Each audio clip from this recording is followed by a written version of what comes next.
बहुरूपी रामकथा, रामायण परंपरा अभिजात आणि प्रादेशिक याच्यातल्या 8व्या सत्रातलं आजचं दुसरं व्याख्यान भवभूतीची रामकथा.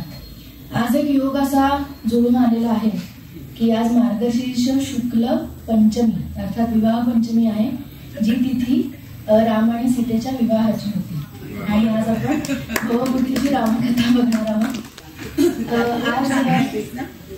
आज रामस्तुतीच आहे अभंग रूपातली. आपण अभंगाने सुरुवात करणार. माहिती नसलेली आरती गायली ना फक्त.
रामी रामदास स्वामी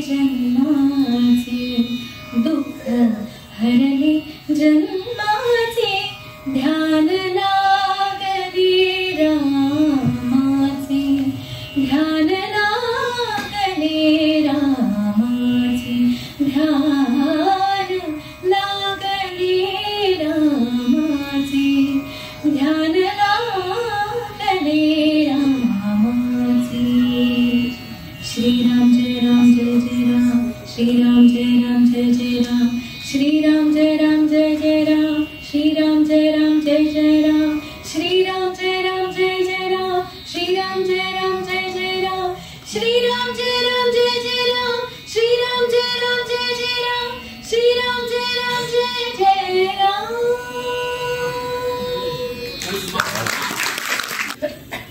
आज विवाह पंचमी म्हणून की काय मला वाटलं की गौरीहाराचं पूजन करताना सीतेचा जो अभंग असेल तो हा असेल ध्यान लागले रामाचे. खूप सुरेख गायलीस मुक्ता. मी अरुणा त्यांना विनंती करते की त्यांनी प्रास्ताविक करावं आणि मंजुषा त्यांना विनंती करते की त्यांनी मंचावरती यावं. नमस्कार. माझी अतिशय काय बनू विद्वान अशी मैत्रीण काल अतिशय सुंदर व्याख्यान तिचं झालेलंच आहे. आज मला राहवलं नाही म्हणून मी इथे येते आहे 2 कारणांनी. एक म्हणजे माझ्या 2 अतिशय आवडत्या गुरुस्थानी असलेल्या व्यक्ती. एक म्हणजे मला ज्यांनी संस्कृत शिकवलं, आम्हाला त्यांनी संस्कृत शिकवलं असं म्हणते त्या अर्जुन वाडकर बाई. उत्तर रामचरितावर कितीदा तरी त्या आणि माझ्या दुसऱ्या प्रिय गुरुतुल्य मैत्रीण म्हणूया शांताबाई शेळके यांचं उत्तर रामचरितावर चाललेलं बोलणं हे मी खूप वेळा मनापासून ऐकलंय. दोघी जणी कितीतरी वेळा त्यातल्या छोट्या छोट्या जागांच्यावर बोलत असत. आकाशवाणीवर त्या दोघींच्या बरोबर सूत्रसंचालनासारखा भाग मी उत्तर रामचरितावरच्याच भाषणासाठी घेतला होता आणि त्यावेळच्या रंगलेल्या आठवणी सुद्धा मला आज इथे त्यासाठी इथे उभी राहिले की या दोघींना आजचं व्याख्यान आपण समर्पित करूया. दुसरी गोष्ट यासाठी मोह आवरला नाही की आज ती भवभूती उत्तर रामचरितावर बोलणार आहे. म्हणजे मालती माधव असेल किंवा महावीर चरित असेल त्याहीपेक्षा उत्तर रामचरित हे काय त्याला म्हणू की सगळ्या माणसाच्या आंतरिक भावनांना म्हणजे मनातल्या भावनांना हात घालणारं म्हणजे मानवी मनाचा इतका प्रगल्भ असा ठाव घेणारं हे नाटक आहे. आणि भवभूती पुन्हा आपला आहे ना, विदर्भातला आहे, भंडारा जिल्ह्यातल्या पद्मपूरचा, वाकाटकांची एकेकाळची राजधानी असलेल्या पद्मपूरचा म्हटलेला आहे. आणि ही म्हणाली की विवाह पंचमी आहे आज, तर आपणही असं समजूया की तिकडे कनौजच्या यशोवर्म्याने त्याला जरी आश्रय दिलेला असला तरी कालप्रियनाथाच्या प्रांगणामध्ये त्याची नाटकं जिथे होत असत तिथे आपण सगळेजण आहोत आणि उत्तर रामचरिताचा प्रयोग इथे आपल्या समोर रंगणार आहे आणि आपण सगळेच जण त्याचे साक्षी आहोत असं समजून आजचं व्याख्यान ऐकूया. तेव्हा मी मंजुषाला विनंती करते की तिने बोलावं. आजचा म्हणजे काल व्याख्यानाचा परिचय व्याख्यात्यांचा झालेला असेल तर त्यामुळे आज आता तिचा थेटच व्याख्यान आपण ऐकूया. तिला मी असं म्हटलंय की आमची व्याख्यानाची वेळ 1.5 तास असेल तरी आम्हाला ती सगळी ओलांडून पलीकडे जायला काहीही हरकत नाही आहे. त्यामुळे तू बोल आणि आम्ही ऐकतो. तसं आता डॉक्टर मंजुषा गोखले आपल्याशी बोलतील आणि आपण ऐकूया.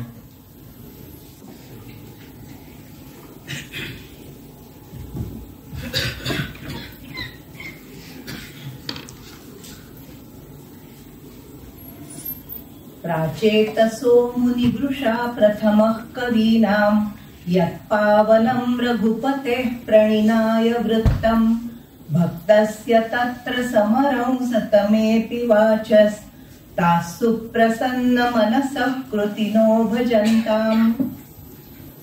भवभूतीच्याच भाषेमध्ये त्याच्याच नाटकाच्या मंगलाचरणाने मी आजच्या व्याख्यानाची सुरुवात करणार आहे.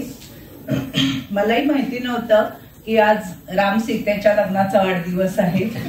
आपण त्या दोघांनाही अभिष्ट चिंतन करूया. आणि भवभूतीची रामकथा आज मी मांडणार आहे. कालच्या प्रमाणेच डॉक्टर रामचंद्र चिंतामण तथा अण्णा ढेरे यांच्या प्रेरक स्मृतीला माझं विनम्र अभिवादन. आपल्या सर्वांना, विशेषतः आपल्यामध्ये जे ज्येष्ठ आणि श्रेष्ठ श्रोते आहेत त्या सगळ्यांना अभिवादन. काल अरुणा समोर नसल्यामुळे मला फार चुकचुकल्यासारखं होत होतं, पण आज ती जिद्दीनी बरं नसून सुद्धा खास भवभूतीच्या प्रेमाने आली, त्यामुळे मला खूपच छान वाटतंय. आणि तिने एकदम मला मुक्तद्वारच दिलेलं आहे, तुला पाहिजे तितका वेळ बोल म्हणून. पण नाही, घाबरू नका, मी शक्यतो वेळेत संपेन. मान्यो जगत्यां भवभूतिः आर्यः, मान्यो जगत्यां भवभूतिरार्यः सारस्वते वर्त्मनि सार्थवाहः, वाचं पताकाम् इव यस्य दृष्ट्वा जनः कवीनाम अनुपृष्ठमेति. सोढ्ढल नावाचा एक कवी होऊन गेला आणि त्यांनी या श्लोकामध्ये भवभूतीची प्रशंसा केलेली आहे. तो असं म्हणतो की भवभूती हा आर्य म्हणजे श्रेष्ठ कवी आणि तो जगत्या मान्य, हा संपूर्ण जगामध्ये प्रसिद्ध आहे, मान्यता प्राप्त आहे. सरस्वतीच्या मार्गाने म्हणजे साहित्याच्या मार्गाने जी कवींची दिंडी चाललेली आहे त्या दिंडीचा तो नेता आहे, तो आघाडीचा वारकरी आहे, सार्थवाह आहे, सगळ्या दिंडीचा तो पुढारी आहे.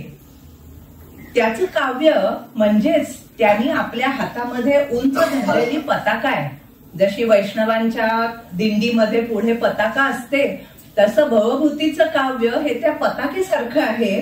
आणि अनेकानेक कवींचा जथा त्या ध्वजाच्या किंवा त्या पताकेच्या अनुरोधाने त्याच्या मागोमाग आपला मार्ग क्रमत असतो. त्या भवभूतीला सोढ्ढलांनी वंदन केलेलं आहे. आता सोढ्ढल म्हणतो त्याप्रमाणे अनेक कवींनी भवभूतीचाच मार्ग कसा चोखाळला आहे हे आपण उद्याच्या व्याख्यानामध्ये बघणार आहोत. पण आज भवभूतीने कुठला मार्ग चोखाळलेला आहे ते आपण बघतो आहोत. इसवी सनाच्या साधारणपणे 8व्या शतकाच्या पूर्वार्धामध्ये हा कवी होऊन गेला. आत्ताच अरुणा म्हणाली त्याप्रमाणे तो आपला कवी आहे, महाराष्ट्राचा आहे, विदर्भातला आहे. भंडारा जिल्ह्यामध्ये जे आमपूर पद्मापूर नावाचं गाव आहे तिथला तो रहिवासी आहे. म्हणजे आज त्या गावाला आमगाव या नावाने ओळखलं जातं. त्याचं घराणं मोठं विद्याव्यासंगी, सोमयाग करणाऱ्यांचं घराणं. आणि या घराण्यात जन्मलेला भवभूती सगळी वेदांतादी शास्त्र त्याच्यामध्ये पारंगत नसेल तरच आश्चर्य आहे. आणि खरोखरच व्याकरण म्हणू नका, धर्मशास्त्र म्हणू नका, न्यायशास्त्र म्हणू नका, वेदांत सर्व प्रकारच्या तत्वज्ञानाच्या शाखा या सगळ्यामध्ये तो प्रवीण होता. त्याला पदवाक्य प्रमाणज्ञ अशी पदवी होती. पद म्हणजे व्याकरण, वाक्य म्हणजे पूर्वमीमांसा दर्शन आणि प्रमाण म्हणजे न्याय दर्शन. या तिन्ही शास्त्रांमध्ये तो प्रवीण होता. स्वभावाने गंभीर, इतका गंभीर की त्याच्या साधारणपणे संस्कृत नाटकात राजा नायक असला की विदूषक हा असतोच, पण भवभूतीच्या कुठल्याही नाटकात विदूषक नाही. कारण त्याला कारण बहुधा मूळचा त्याचा स्वतःचा गंभीर स्वभाव हे असलं पाहिजे. शिवाय वृत्तीने मोठा तत्वचिंतक असलेला हा कवी आहे. वेदांत तत्वज्ञानाचा अगदी खोलवर प्रभाव त्याच्या एकूणच मनोभूमिकेवर पडलेला आपल्याला दिसतो. त्यात पुन्हा प्रतिभेची दैवी देणगी त्याला प्राप्त झालेली. म्हणजे एखादा लखलखता हिरा सोन्याच्या कोंदणात बसवावा तशी त्याची प्रतिभा त्याच्या या पांडित्याच्या कोंदणामध्ये बसलेली आहे. भवभूती मनानी कसा आहे, तो कवी तर आहेच, त्यामुळे तो भावाकुल भावनाशील तर आहेच, पण मोठा सुसंस्कृत कवी आहे हा. मनाचा अगदी उत्कट आणि हळूवार, त्याच्याच बरोबर त्याला न्यायाचा मोठा कैवार आहे. बरं, स्वतःच्या प्रतिभेचा आणि पांडित्याचा सुद्धा त्याला मोठा अभिमान आहे. आणि हा अभिमान, आपल्या रचनेबद्दलचा अभिमान, हा कायम त्याच्या सगळ्या साहित्यामध्ये डोकावताना आपल्याला स्पष्टपणे दिसतो. भवभूतीचं मन इतकं आरशासारखं नितळ आहे, पारदर्शक आहे, आणि त्याच्या साहित्यामध्ये त्याच्या मनाचं इतकं स्पष्ट प्रतिबिंब उमटलेलं असतं की कोणी न सांगता सुद्धा, गुगलला न विचारता आपल्याला भवभूतीचा स्वभाव कसा आहे हे निश्चित सांगता येतं. थोडासा तापट, संयम आणि सहनशक्ती अंमळ कमीच, असा हा विलक्षण महाकवी आहे.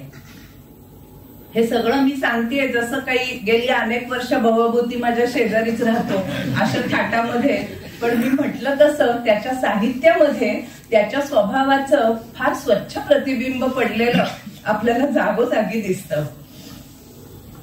मर्यादा पुरुषोत्तम राम हा भवभूतीचा आदर्श आहे खरं तर.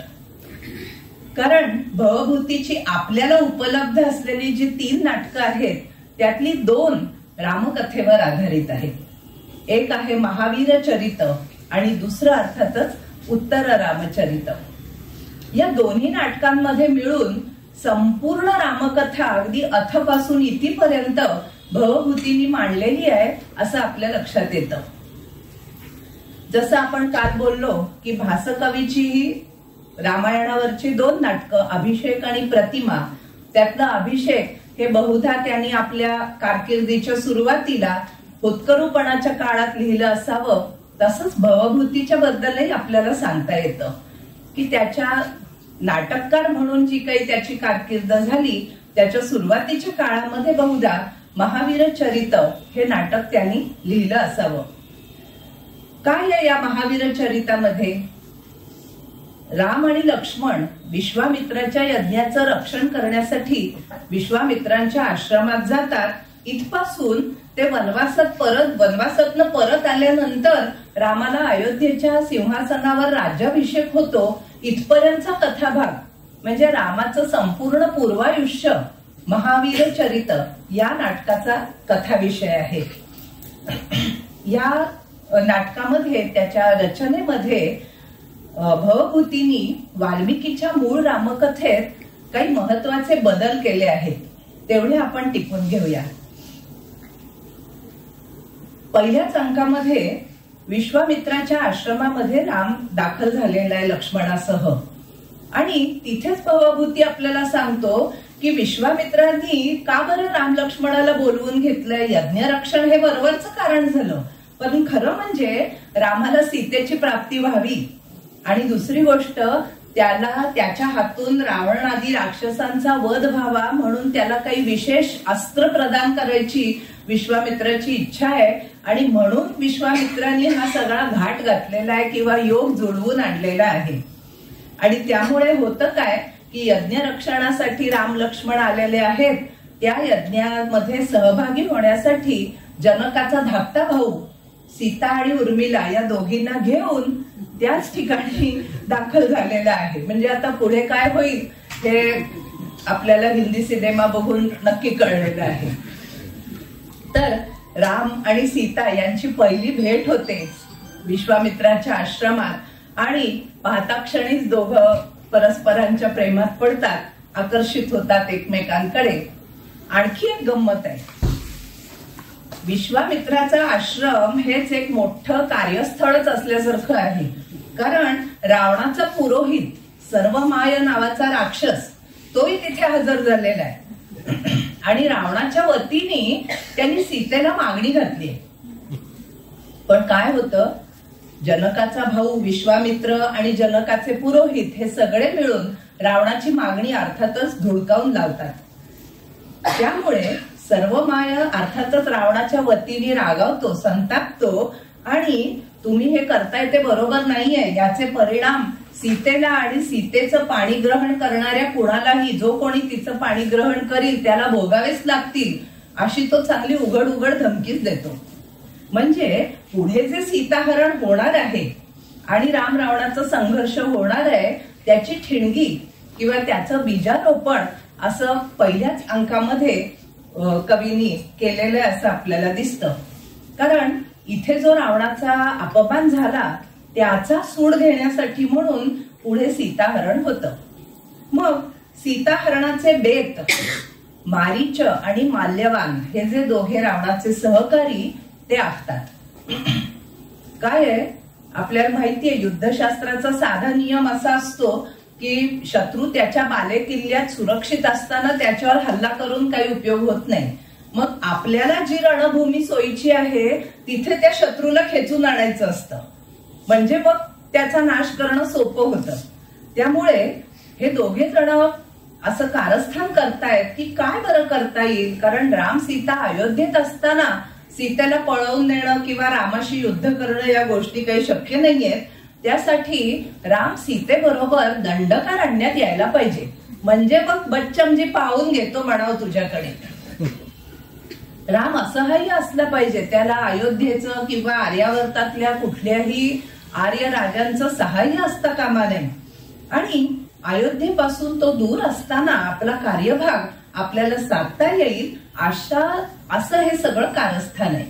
आणि त्याचाच मुख्य भाग म्हणून हा माल्यवान काय करतो, तो 4थ्या अंकामध्ये शूर्पणखेला सांगतो की तू मंथरेचं रूप घेऊन दशरथापर्यंत जाऊन पोच आणि कैकेयीला जे वर त्याने दिले होते ते तू कैकेयीने मागितलेत असं सांगून मागून घे.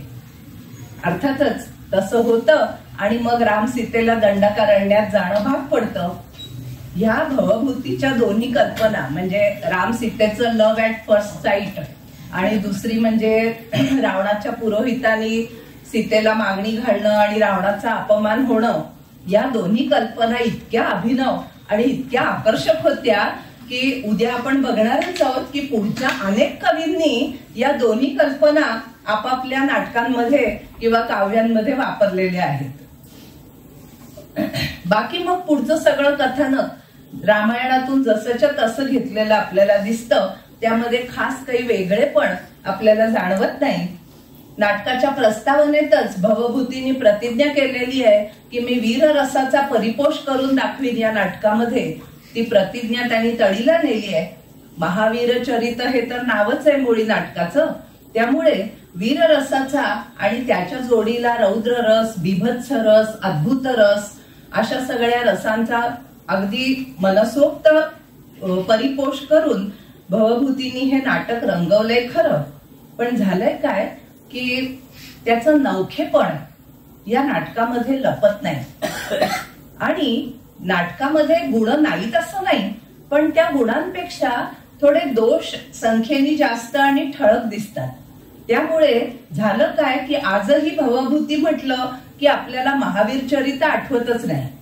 किंबहुना त्या काळातही भवभूतीच्या त्या नाटकावरती बरीच टीका झाली असावी असं दिसतं, कारण त्या टीकेने भवभूती रागावलाय, व्यथित झालाय, त्याला ती टीका बोचली आहे आणि त्याच्या स्वभावाप्रमाणे हे सगळं तो बोलून दाखवल्याशिवाय राहणारच नाहीये. तर भवभूती म्हटला की आपल्या डोळ्यासमोर येतं ते त्याचं दुसरं नाटक किंवा कालक्रमाने तिसरं नाटक. मध्ये मालती माधव म्हणून नाटक आहे, उत्तर रामचरित. गंमत अशी आहे, उत्तर रामचरित पहिल्यांदा आपण वाचतो ना तेव्हा आपण भारावून जातो, खूप अचंबित होतो. मग आपल्याला ते पुन्हा पुन्हा वाचावंसं वाटतं आणि जसं जसं आपण ते पुन्हा पुन्हा वाचत जातो तसं तसं ते नाटक आपल्याला झपाटूनच टाकतं. आपण त्याच्या प्रेमात पडतो. ते नाटक जे काही आपला कब्जा घेतं ना त्यातनं आपण बाहेरच येत नाही. त्याचबरोबर हे नाटक नुसतं तुम्हाला झपाटून टाकतं असं नाही, तर ते तुमच्या मनाला एक आंतरिक समाधान मिळवून देतं. म्हणून तर संस्कृत परंपरेत असं म्हणतात की सुंदर सुंदर नाट्यकृती पुष्कळ असतील, पण असं आंतरिक समाधान मिळवून देणारा कवी मात्र एकच, आणि तो म्हणजे भवभूती. तथापि अंतर्मोदः कमपि भवभूती वितनुते असं वचन प्रसिद्ध आहे. कमपि अंतर्मोदः काहीतरी वेगळाच, त्याला असं भाषेत नाही मांडता येणार, शब्दात सांगता येणार नाही, तो फक्त अनुभवालाच येईल तुमच्या. असं काहीतरी एक आंतरिक समाधान, आंतरिक आनंद हा भवभूती आपल्याला देत असतो. मंडळी, रामाच्या आयुष्याचे भवभूतींनी जसे 2 नाटकात 2 भाग केले ते खरंच आहे. म्हणजे रामाच्या आयुष्याचे खरोखरच 2 भाग पडतात, अगदी ठळक भाग आहेत. पहिला भाग म्हणजे त्याच्या जन्मापासून किंवा बालवयापासून ते वनवासातून परत येऊन राज्याभिषेक त्याला झाला तोपर्यंतचा पहिला भाग. हा भाग म्हणजे त्याच्या पराक्रमाची, त्याच्या महावीरत्वाची तेजस्वी गाथा आहे, ओजस्वी गाथा आहे. हा भाग महावीर चरितामध्ये सांगितला. रामाच्या पराक्रमाने उजळून टाकलेला असा हा रामाच्या पूर्वायुष्याचा भाग. आणि मग राज्याभिषेकानंतर सीता त्यागापासून ते सीतेच्या अंतिम दिव्यानंतर रामाची अवतार समाप्ती झाली तोपर्यंतचा भाग हा रामाच्या आयुष्याचा दुसरा ठळक भाग आहे. हा भाग मात्र कारुण्याने काजळलेला आहे. एक पराक्रमाने उजळलेला तर दुसरा कारुण्याने काजळलेला आहे असं आपल्या लक्षात येतं. या 2 भागांपैकी प्रत्येकच भागात रामाचं जीवन अक्षरशः ढवळून निघालं. म्हणजे पार उलथापालथ झाली त्याच्या जीवनामध्ये. खरोखर राम ही अशी एक व्यक्ती किंवा असा एक नायक आहे ना की त्याच्या इतकी आयुष्यातली प्रचंड उलथापालथ दुसऱ्या कुठल्याही नायकाच्या वाट्याला आली नसेल आणि कोणाच्या वाट्याला येऊ पण नये असं रामाचं आयुष्य आहे. दुःखांचा, शोकाचा, विरहाचा दोन्ही भागामध्ये कडेलोट झाला. पण दोन्ही भागातला फरक सुद्धा फार मोठा आहे बरं का. पहिल्या भागात वनवासाचे कष्ट होते कबूल, पण त्या कष्टांना राम सीतेच्या एकमेकांच्या सहवासाचं अमृत शिंपण होतं. ते कष्ट सुखावह होते, अगदी त्या कष्टांचा पाऊ सुद्धा वाटू नये असे होते.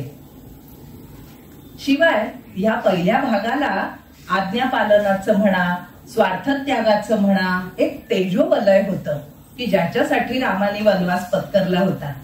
शोक होता, पण तो विलाप करून हृदय मोकळं करावं, रडून मन मोकळं करावं अशा प्रकारचा होता. रामाला मुक्तपणे रडता येत होतं आणि मुक्तपणे रडता येणं हे सुद्धा फार मोठी गोष्ट असते हे आपल्याला उत्तर रामचरितामध्ये पुढे कळतं. शिवाय गंमत अशी होती की शोक जरी झाला तरी सूड घ्यायची जी काही आग रामाच्या उरामध्ये पेटलेली होती ना, त्या आगीच्या धगीमुळे त्या शोकाची वाफ सुद्धा होत होती. मुख्य म्हणजे शत्रू जो होता तो परस्थ होता, दुसरा कोणीतरी होता, समोर उभा दिसलेला शत्रूच होता. शिवाय विरह असला तरी त्याला शेवट होता, कारण रामाच्या अंगात रग होती. पराक्रमाने त्या शत्रूचा नाश करून विरह संपुष्टात आणण्याची धमक होती ना. पण रामाच्या आयुष्याच्या दुसऱ्या भागामध्ये विरह आहेच, पण तो विरह कोण्या शत्रूने आणलेला नाहीये. इथे लढाई दुसऱ्याशी नाहीये, हा रामाने स्वतःवर ओढवून घेतलेला विरह आहे. आणि जी काही लढाई चालली आहे ती रामाशी स्वतःशीच चाललेली आहे असं आपल्याला बघायला मिळतं. हा विरह दुसऱ्या भागातला हा शांत नाहीये, तो चिरंतन आहे. अगदी मरेपर्यंत अगतिकपणे तो रामाला सहन करायचा आहे. दुःखाला किनारा नाहीये आणि सगळ्यात महत्वाचं रडून, आक्रोश करून, विलाप करून त्या दुःखातून मोकळीक पण मिळवणं शक्य नाही आहे. त्यामुळे आतल्या आत दुःख जिरवण्याचं जे काही भयंकर माणसाला धाडस करावं लागतं, वेळ येते तशी ती रामावरती आलेली आहे. त्यामुळे साहजिकच पूर्वायुष्यापेक्षा रामाचं उत्तरायुष्य जास्त खडतर आहे. नियतीने घेतलेली त्याची फार कठोर परीक्षा आहे ती. भवभूतींनी रामाचं हे अर्ध आयुष्य, पूर्वायुष्य महावीर चरितात रंगवलं. मग मालती माधव लिहिलं, एक अद्भुतरम्य प्रणय कथा म्हणून लिहिलं. पण रामाने त्याच्या मनावर जी काही मोहिनी घातली होती, विशेषतः रामाचं उत्तरायुष्य रंगवावं अशी जी त्याला प्रेरणा मिळालेली होती ती त्याला स्वस्थ बसू देत नव्हती बहुतेक. त्यामुळे भवभूतींनी उत्तर रामचरित लिहायला घेतलं. मगाशीच म्हटलं, भवभूतीचं कवी मन मोठं हळूवार आहे, संवेदनशील आहे. त्याच्या मनाला वाल्मिकी रामायणाचा शोकांत कुठेतरी पटलेला नाहीये. कारण राम सीतेचं प्रेम हे आदर्श दाम्पत्य प्रेम आहे. ते दोघेही मनाने कायम एकरूप, एकरस, एक जीव झालेले होते. अशा दाम्पत्य प्रेमाला चिरंतन विरहाचा शाप मिळावा, असा जर शाप मिळणार असेल तर कोणतं जोडपं एकमेकांवर इतकं जीव टाकून प्रेम करेल? त्या उलट जी एकनिष्ठ प्रीती अनेक बाधांचा सामना करते आणि चिरंतन राहते, शाश्वत राहते, स्थिर राहते, अशा प्रीतीला चिरमिलनाचं पसायदान मिळायलाच पाहिजे, नाही का? दुसरी गोष्ट अशी आहे की वाल्मिकींनी सीतेचा खूप गौरव केलाय, श्रेष्ठ पतिव्रता म्हणून गौरव केलाय. हे सगळं खरं, पण सीतेवर जो काही अन्याय झालाय त्याचं परिमार्जन करणं मात्र वाल्मिकी रामायणामध्ये आपल्याला कुठेही झालेलं दिसत नाही. भवभूतीला बहुधा वाटलं असावं की सीतेला न्याय मिळायलाच पाहिजे. ज्या प्रजेनी सीतेच्या शीलावरती शंका घेतली त्या प्रजेला आपली चूक कळलीच पाहिजे. तिच्या डोळ्यात म्हणजे प्रजेच्या डोळ्यात चांगलं झणझणीत अंजन पडायला पाहिजे. आता रामायणात सुद्धा सीता जेव्हा भूमीमध्ये गडप झाली तेव्हा प्रजेला आपली चूक कळली, पश्चाताप झाला नाही असं नाही, पण तो पश्चाताप होऊन काही उपयोग नव्हता. असा वांझ किंवा निष्फळ पश्चाताप होऊन काय उपयोग? म्हणून मग काय व्हायला पाहिजे? ज्या प्रजेनी सीतेला रामापासून दूर केलं त्याच प्रजेनी सीतेचा सहर्ष स्वीकार करायला पाहिजे आणि राम सीतेला पुन्हा एकत्र आणायला पाहिजे. सीतेला आपल्या काव्यात का होईना पण न्याय मिळाला पाहिजे. हा भवभूतीचा दृष्टिकोन, ही भवभूतीची विचारधारा. अर्थातच या विचारांना साथ लाभलीये ती त्याच्या अलौकिक प्रतिभेची आणि त्यातून उत्तर रामचरितासारखं अद्वितीय नाटक जन्माला आलेलं आहे. एवढंच नाही, नुसतं जन्माला आलं असं नाही तर त्या नाटकाला सगळ्याच संस्कृत नाट्यसृष्टीमध्ये एक उदात्तपण, एक थोरवी लाभलेली आहे. अगदी आज सुद्धा तुमच्या अनुभवाला आलंच आहे की त्या नाटकाच्या या उदात्त थोरवीमुळे अरुणासारखी पेशंट असलेली आज इथे हजर झालेली आहे, आपलं सगळं आजारपण विसरून. हा त्या थोरवीचा एक पुरावा आहे, नाही का? वास्तविक भवभूतीला वाल्मिकी विषयी अतिशय आदर आहे, पराकाष्ठेचा आदर आहे. त्यांनी तो त्याच्या नाटकामध्ये अनेक वेळा प्रगटही केलेला आहे. पण तरी सुद्धा वाल्मिकीच्या रामकथेमध्ये क्रांतिकारक बदल घडवून आणून त्यांनी ही रामकथा सुखांत केलेली आहे. पुन्हा या सुखांताची एक वेगळीच गंमत आहे बर का. संपूर्ण उत्तर रामचरित हे शोकात्मक किंवा करुण रसानी भारावलेलं नाटक आहे, पण त्याचा शेवट मात्र शोकांतिकेसारखा होत नाही, ती सुखांतिका आहे. या शोकात्मक सुखांतिकेचा आपण थोडक्यात आस्वाद घेऊया. पूर्व काळातल्या पूर्वसुरींना दैवी कविवाणीला वंदन करून पडदा उघडतो. खरं संस्कृत नाटकात पडदा नसतो, पण आपल्या मराठीची पद्धत म्हणून मी म्हटलं नाटकाला सुरुवात होते. तेव्हा नाटकाचा जो सूत्रधार आहे तो आपल्याला त्याच्याबरोबर अयोध्येत घेऊन जातो. रामाच्या राज्याभिषेकाचा उत्सव नुकताच संपलेला आहे. सगळे देशोदेशीचे राजे महाराजे, सगळे वानरगण, राक्षसगण सगळे परत गेलेले आहेत. अगदी आजच सगळ्यात शेवटचा पाहुणा म्हणजे जनक राजा, तोही परत गेलेला आहे मिथिलेला. इतकंच नाही तर कुलगुरू वसिष्ठ अरुंधतीला आणि रामाच्या तीनही मातांना घेऊन एका यज्ञासाठी गेलेले आहेत. दशरथाला फार आपल्या रामायणात माहित नसते, पण दशरथाला शांता नावाची मुलगी होती आणि ती ऋष्यशृंग नावाच्या ऋषींना दिलेली होती. म्हणजे या ऋष्यशृंगानी म्हणजे या जावई बापूंनी 12 वर्ष चालणारं एक यज्ञ सत्र आरंभलेलं आहे. वैदिक यज्ञ हे एका दिवसापासून 12 वर्षापर्यंत कितीही काळ चालू शकतात. 12 वर्ष चालणाऱ्या यज्ञाला सत्र असंच नाव आहे. तर असं यज्ञ सत्र ऋष्यशृंगाच्या आश्रमामध्ये होणार आहे आणि म्हणून वसिष्ठ, अरुंधती आणि रामाच्या तीनही माता तिकडे निघून गेलेल्या आहेत. काय करणार, जावई बापूंच्या घरचं कार्य आहे ना. रामायण वाचताना ना नेहमी आपल्याला एक प्रश्न येतो बघा मनामध्ये, की सीतेचा त्याग केला रामाने तडकाफडकी, तेव्हा रामाला त्यांच्या कुलगुरूंनी म्हणजे वसिष्ठांनी अडवलं कसं नाही? रामाला 4 गोष्टी सुनावल्या कशा नाहीत? रामाच्या मातांनी का नाही मध्ये येऊन त्याला अडवलं? आता राम तर नेहमी ज्येष्ठांची आज्ञा शिरोधार्य मानणारा मनुष्य ना.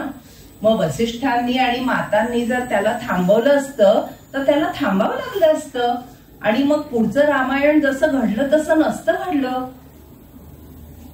पण या प्रश्नाचं उत्तर देण्यासाठी म्हणून भवभूतीने ही क्लृप्ती केलेली आहे की ज्या वेळेला हा सीता त्यागाचा प्रसंग येणार आहे तेव्हा रामाच्या घरामध्ये मोठं कुणीच नाहीये.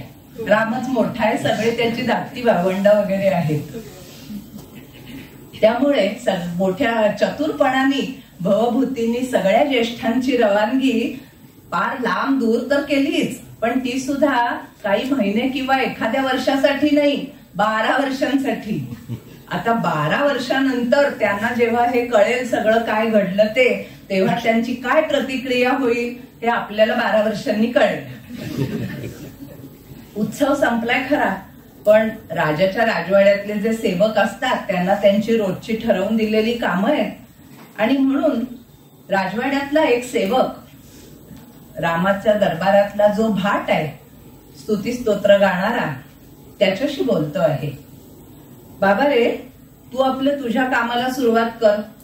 दरबाराच्या दरवाजाजवळ उभा राहा आणि स्तुती स्तोत्र गा. कसं गाशील? निर्दोष, शुद्ध, ज्याला लोक नावं ठेवणार नाहीत अशा काव्याचं गायन कर. अरे बाबा, आपण शक्य तेवढं चांगलं काम आपल्या परीने करावं, पण लोकांचं काय सांगणार?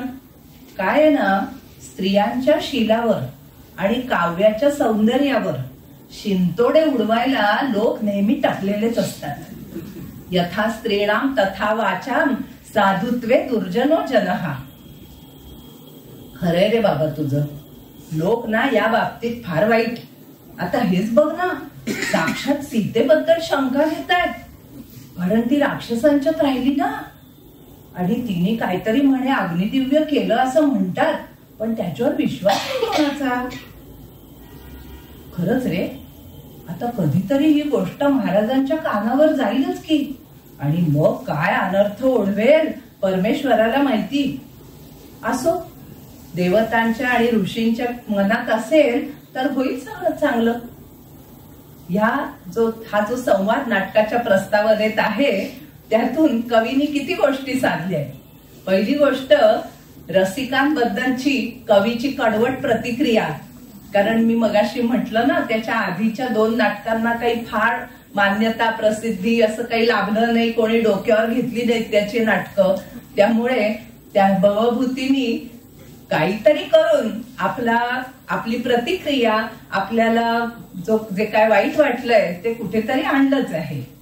दुसरी गोष्ट, नाट्यकथेचं बीजारोपण केलंय की लोक सीतेविषयी शंका घेत आहेत हे सांगून. रामाच्या कानावर गेलं की काय होईल याची उत्कंठा पण त्यांनी आपल्या मनात जागी करून ठेवली आहे. आणि सगळ्यात महत्वाचं, ऋषींचा आणि देवतांचा उल्लेख करून नाटकाच्या अखेरीला सगळं मंगल होईल असा एक आशावादही त्याचंही सुतोवाच करून ठेवलेलं आहे. पहिला अंक सुरू होतो तो अंतःपुरामध्ये, अयोध्येतल्या. सीता गर्भारपणामुळे जडावलेली आहे. आजच तिचा पिता घरी निघून गेलाय ना, त्याच्यामुळे जरा दुःखी पण आहे, एकटी पडल्यासारखी झाली आहे. राम अगदी हळुवारपणाने, आश्वासक शब्दांनी तिचं सांत्वन करतोय. असं सगळं कौटुंबिक जिव्हाळ्याचं वातावरण आहे. आणि या जिव्हाळ्यात आणखी भर पडली आहे ती ऋषशृंगाच्या आश्रमातून मुद्दाम आलेल्या अष्टावक्र नावाच्या मुनींमुळे. हे अष्टावक्र मुनी वसिष्ठांचे आणि रामाच्या मातांचे निरोप घेऊन ते सांगण्यासाठी अयोध्येमध्ये खास राम सीतेला भेटायला आले. अरुंधती आणि रामाच्या सगळ्या आया त्यांनी पुन्हा पुन्हा बजावून रामाला निरोप दिलाय की सीतेला जे जे डोहाळे लागतील ते ते नक्की आणि ताबडतोब पुरवायचे, त्याच्यात कसूर करायची नाही. वसिष्ठांनी सीतेसाठी आशीर्वाद पाठवलाय, वीरपुत्राची जननी हो असा. राम तर म्हणतोच की वसिष्ठांचे हे शब्द म्हणजे नुसता आशीर्वाद नाही, वरच आहे तो. कारण सर्वसामान्य सज्जन लोक काय करतात, आधी त्या अर्थाचा विचार करतात आणि मग आपल्या तोंडातून शब्द काढतात, मग वाणीचा उच्चार करतात. पण हे जे श्रेष्ठ महर्षी असतात ना, ते असं काही करत नाहीत, त्यांना गरजच नसते असं काही करायची. ते बोलतात आणि मग ते जे बोलतात त्यांच्या वाणी मागून अर्थ धावत येतो. म्हणजे ते जे बोलतात ते मुळी सत्य होणारच असतं. लौकिकानाम हि साधूनाम अर्थम वाग अनुवर्तते, ऋषीणाम पुनराद्यानाम वाचम अर्थ हा अनुधावती. अर्थच वाणीच्या मागे धावत जातो. आता आपण सगळे चाणाक्ष श्रोते आहात, त्यामुळे या सगळ्या आतापर्यंत झालेल्या घटनांमध्ये जी काही सूचकता आहे, जे काही अर्थगर्भ दडलेले आहेत ते आपल्या लक्षात आलेच असतील एव्हाना. वसिष्ठांनी रामासाठी सुद्धा मुद्दाम निरोप दिलाय. वसिष्ठ म्हणतात, जावई बापूंच्या यज्ञामुळे आम्ही इकडे अडकलोय, गुंतलो आहे. तुला मार्गदर्शन करायला आम्ही आता उपलब्ध नाही आहोत. कुलगुरूंचं काम आहे ना राजाला मार्गदर्शन करणं हे.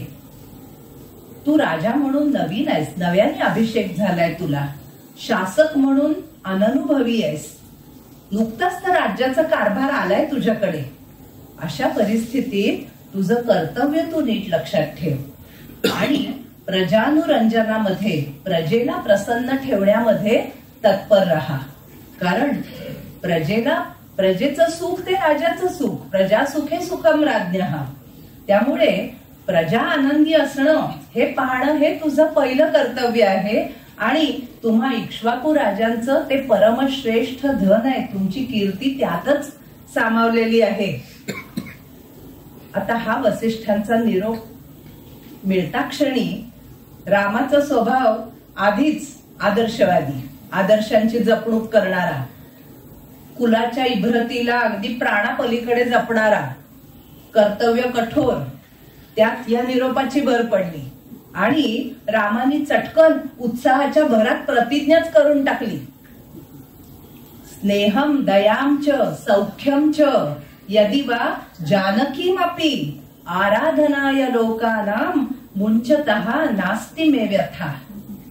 प्रजा प्रसन्न राहावी म्हणून मला प्रेमाचा, दयेचा, सुखाचा, इतकंच काय जानकीचा सुद्धा त्याग करायची वेळ आली तरी मला दुःख होणार नाही. नास्ति मे व्यथा. गंमत पहा, वेळ आली ती जानकीचा त्याग करण्याची, अर्थात जानकी बरोबर तिच्या विषयीच्या प्रेमाचा, दयेचा आणि सौख्याचाही त्याग करण्याची वेळ आली. आणि मला दुःख होणार नाही असं राम म्हणाला खरा, त्याला दुःख झालंच, कमालीचं दुःख झालं. पण मला दुःख झालंय हे दाखवता किंवा सांगता मात्र आलं नाही. रामाच्या या प्रतिज्ञेचं सीतेला भारी कौतुक वाटतं बर का. म्हणून तर माझ्या पतीला रघुकुल धुरंधर म्हणतात लोक, असं मोठ्या अभिमानाने तिने उद्गार काढलेत. गंमत बघा, नियती कशी खदाखदा हसली असेल नाही हा सगळा संवाद चालू असताना. भवितव्याची उघडणारी दारं सगळीकडे असतात असं कालिदास शाकुंतलामध्ये म्हणाला होता. तसंच या इथे भवितव्याची दारं जी काही उघडणार आहेत ती इतक्या विपरीत अर्थाने उघडणार आहेत याची त्यावेळी राम सीतेला काहीतरी कल्पना असेल का हो. भवितव्यतेच्या पोटात काय दडलंय आपल्याला कधीच कळत नाही आणि मग माणूस काहीतरी बोलत जातो.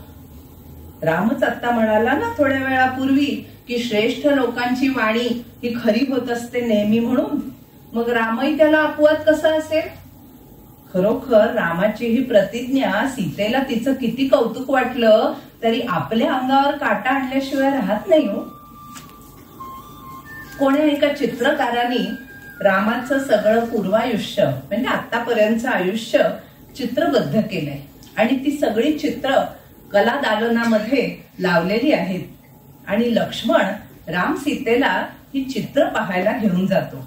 या अंकाचं नावच चित्रपट दर्शन असं आहे. आणि हा चित्रदर्शनाचा प्रसंग तो रामायणात मुळीच नाही, भवभूतींनी फार कल्पकतेने रचलेला आहे. एक तर या सगळ्या चित्रांच्या द्वारा त्यांनी रामाच्या सगळ्या पूर्वायुष्याचा धागा त्याच्या इथून पुढे सुरू होणाऱ्या उत्तरायुष्याशी जोडून टाकलेला आहे. म्हणजे तुम्हाला आठवायची गरज नाही रामाच्या पूर्वायुष्यात काय झालं ते, आपल्याला आता समोर चित्रांच्या माध्यमातून दिसणारच आहे. बरं, ही चित्र उगाच आपली काहीतरी काढायची म्हणून 5-50 काढून ठेवलेली नाहीयेत, म्हणजे आपल्याला दाखवलेली नाहीयेत. सगळी चित्र मुद्दाम कल्पकपणे वेचकपणे मांडलेली आहेत. आणि ही चित्र आणि त्या अनुषंगाने जे काही संवाद आता आहेत ते सगळं कमालीचं सूचक आहे, अर्थगर्भ आहे. राम विचारतो चित्र कुठपर्यंत काढून झाली आहेत?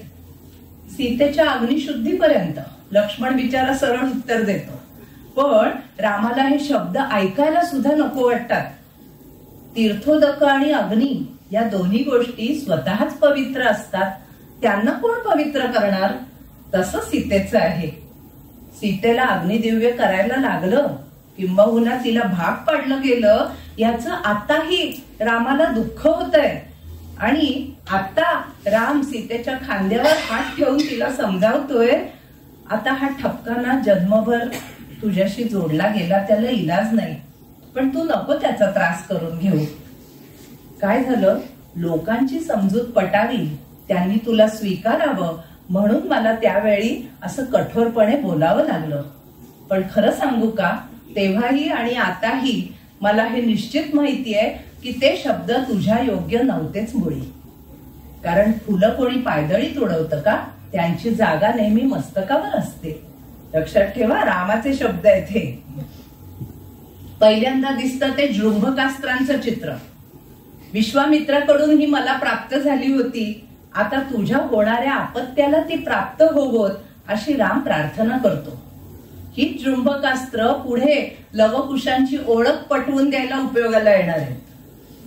मग येतात विवाहाची आणि नंतर अयोध्येमधल्या सुखी दिवसांची चित्र. वडील होते तेव्हा, वडील आणि सगळ्या आया नुकतंच लग्न करून आम्ही बायकांना घेऊन, खरं म्हणजे मुलींना घेऊन अयोध्येत आलो होतो. सगळेजण मोठ्या प्रेमाने आमची काळजी वाहत होते. तेही 9 दिवस गताहा असा एक सुस्कारा सोडून आपणही रामाबरोबर पुढच्या चित्रांकडे जाऊया. मग वनवासाला जाताना ओलांडलेली भागीरथी दिसते. भागीरथी ही इक्ष्वाकू कुळाची देवता, कारण इक्ष्वाकू कुळातल्या भगीरथानेच तिला आणली ना जमिनीवर. राम तिला वंदन करतो आणि तू सीतेच्या कल्याणासाठी तत्पर राहा अशी प्रार्थना करतो. आता ही भागीरथी सीतेचं कल्याण कसं साधणार आहे ते आपल्याला शेवटच्या अंकात दिसणारच आहे. म्हणजे गंमत बघा, इंद्रधनुष्याच्या कमानीची जशी 2 टोकं आकाशाच्या 2 बाजूनं सांधतात की नाही एकत्र, तसं या प्रसंगातले चित्रदर्शनातले जे सगळे संवाद आहेत ना, ते नाटकाच्या सुरुवातीला आणि नाटकाच्या शेवटाला एकत्र जोडून ठेवणारे आहेत. नाटक एका सूत्रात बांधण्यासाठी या चित्रांची आणि संवादांची फार मोठी मदत झालेली आहे. मग येतात दंडकारण्यातल्या वास्तव्याची चित्र.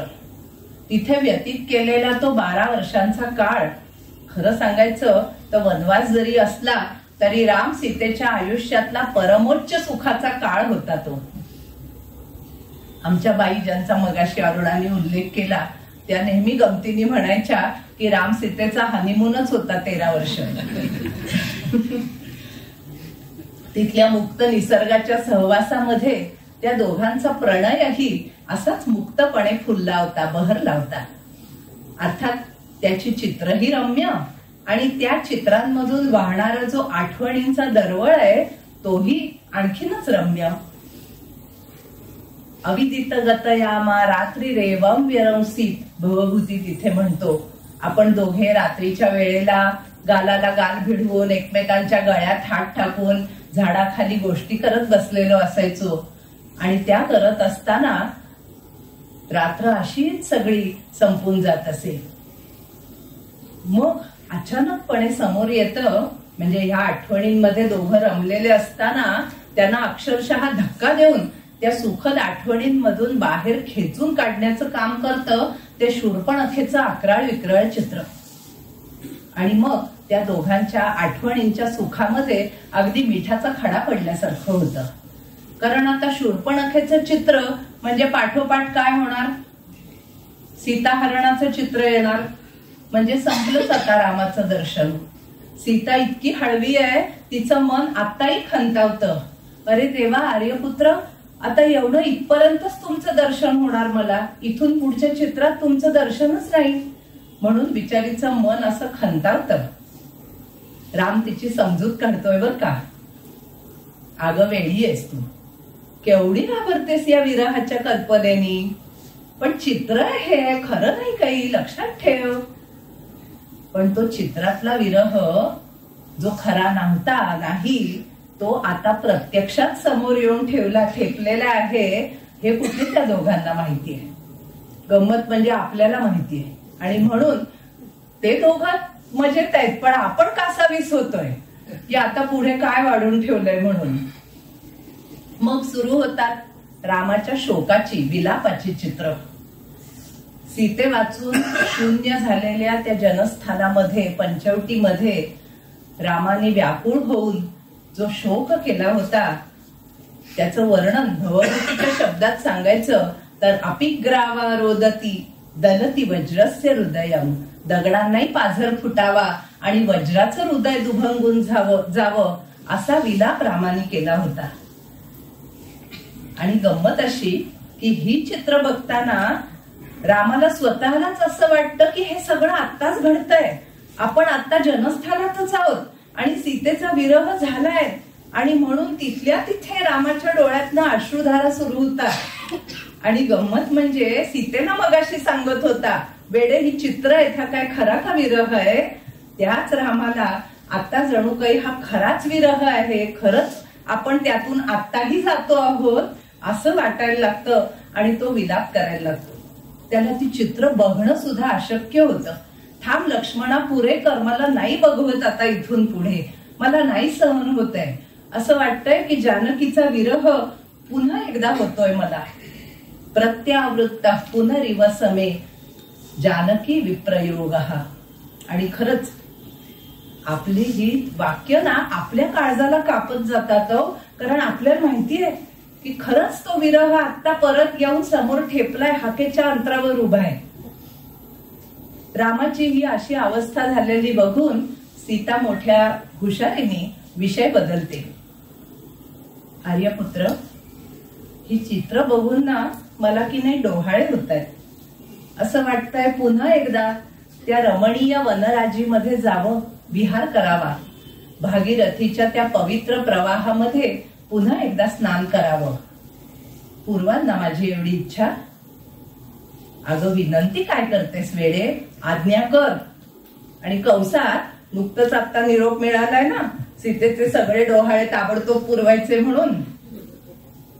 तेव्हा लक्ष्मणा जा बरं, अगदी ताबडतोब चांगला प्रवासाला सुखकर, धक्के बिक्के बसणार नाहीत असा रथ तयार करून ठेव. आर्यपुत्र, आपणही यायचे बर का माझ्या बरोबर. असं वाटलंच कसं ग तुला की मी नाही येणार म्हणून. कठोर आहेस अगदी.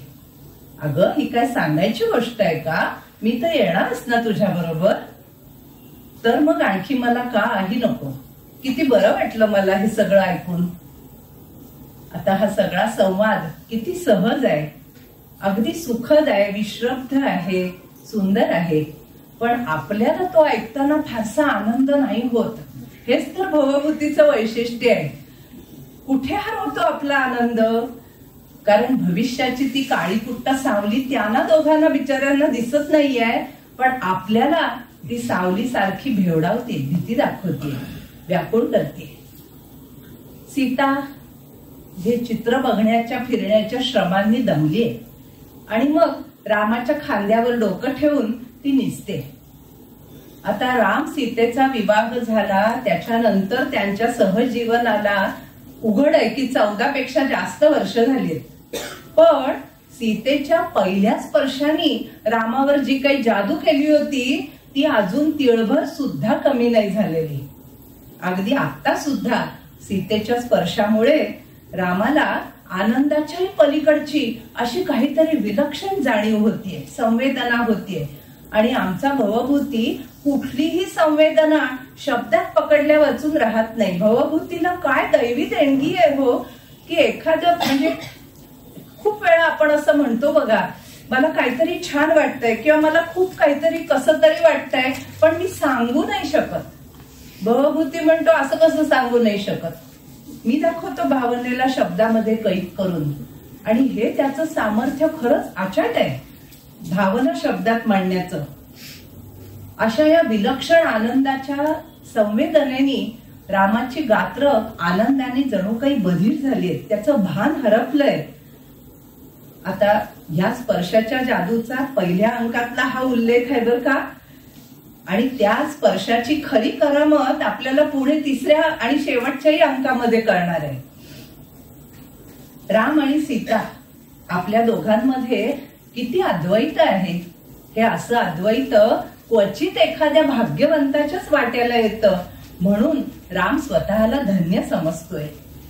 सीता काय आहे माझ्यासाठी, राम स्वगत म्हणतोय. हा, ती माझ्या घरातली लक्ष्मी, माझ्या डोळ्यांना निववणारी अमृताची शलाका, हिचा स्पर्श म्हणजे शरीराला लावलेली चंदनाची उटी, हिचा हा माझ्या गळ्यात घातलेला हार म्हणजे अस्सल मोत्याचा हार, हिचं काय म्हणून मला प्रिय नाही. हा, अपवाद फक्त एकच, हिचा विरह. आलाय महाराज, आलाय. एक सेवक धावत सांगत आलाय. काय आलाय, कोण आलाय? विरह आलाय. आला आहे तो रामाचा एक हेर आहे, त्याचं नाव दुर्मुख.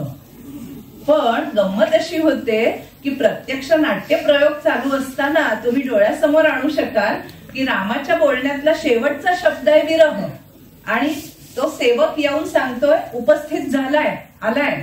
हे दोन शब्द जोडले जातात आणि आपल्याला भविष्याची चटका देणारी जाणीव होते. याला नाट्यशास्त्राच्या भाषेत पताका स्थानक असं म्हणतात बर का. या हेराचं नाव सुद्धा काय विलक्षण आहे बघा, दुर्मुख. म्हणजे त्याच्या तोंडून जी काही वार्ता कळणार आहे ती वाईटच असणार आहे, चांगली वार्ता तो आणणारच नाहीये, हेही सूचित होत आहे. राम असा सुखाच्या धन्यतेच्या शिखरावर आहे. त्याच्या हृदयातले सगळे कोमल भाव असे उचंबळून आलेले आहेत. त्याचं हृदय सुखामध्ये असं पार विरघळून जात आहे. आणि अशा क्षणी, क्षण सुद्धा कसं साधलाय बघा दैवानी, या क्षणी रामाच्या मस्तकावर, त्याच्या हृदयावर वज्राघात होतो. प्रजा सीतेला कलंकित मानते.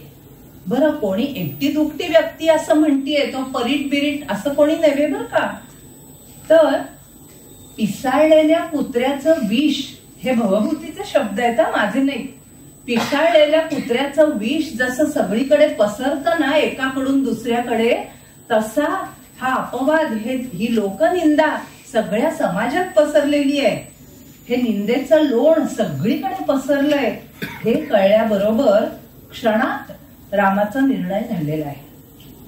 इथे राम दोलायमान होत नाही. हे करू की ते करू, हे सोडू की ते सोडू, असा कुठलाही विचार रामाच्या मनात येत नाही. त्याला दुःख प्रचंड होतंय त्याच्या हृदयाला, पण त्याच्या मस्तकामध्ये जो काही आदर्शवाद आहे त्यांनी त्याचा निर्णय घेऊन टाकलेला आहे. लोकाराधन हे सज्जनांचं, राजांचं कर्तव्य आहे. इक्ष्वाकू कुळाचं तर ब्रीदच राहते. माझ्यामुळे माझ्या कुळाला कलंक लागला असं होताच कामा नये. शिवाय वसिष्ठांनी आता तेच नाही का सांगितलं की प्रजानुरंजन हे राजाचं आद्य कर्तव्य आणि त्याच्या पुढे सगळं काही दुय्यम आहे म्हणून. झालं, ठरलं. लक्ष्मणाला आज्ञा सुटली सुद्धा. दुर्मुख सुद्धा हादरलाय आणि राम जे काही करू पाहतोय त्याचा तो निषेध करायला बघतोय. तो लोकांना दुष्ट म्हणतो, पण राम त्याला थांबवतो आणि म्हणतो लोकांचं काही नाही चुकलं, लोकांना कशाला नावं ठेवायची, बरोबर आहे त्यांचं. इक्ष्वाकू कुळावर प्रेम आहे ना लोकांचं, त्यामुळे इक्ष्वाकू कुळाला कलंक लागू नये ही लोकांची इच्छा बरोबरच आहे. शिवाय अग्निशुद्धी झाली, पण लोकांनी काही ती डोळ्यांनी पाहिलेली नाहीये. कसा लोक तरी विश्वास ठेवणार त्याच्यावर? ऐकीव बातमी आहे ना.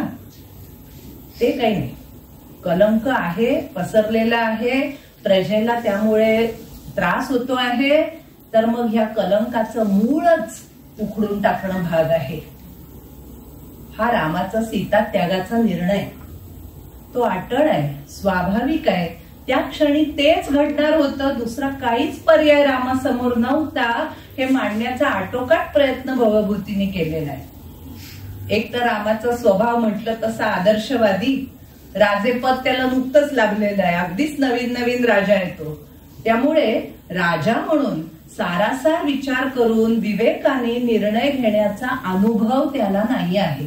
भले तो राक्षसांशी लढला असेल, पण युद्ध करणं वेगळं आणि राज्य करणं वेगळी गोष्ट आहे. शिवाय नवखेपणात नवेपणात उत्साह पण जरा अतिरेकी असतो माणसाला. त्यात वसिष्ठांच्या निरोपाने खतपाणी घातलेलं, त्यामुळे झपाटल्यासारखा झालाय तो. आणि प्रजानुरंजनाच्या कर्तव्याला त्यांनी नको इतकं झुकतं माप दिलंय.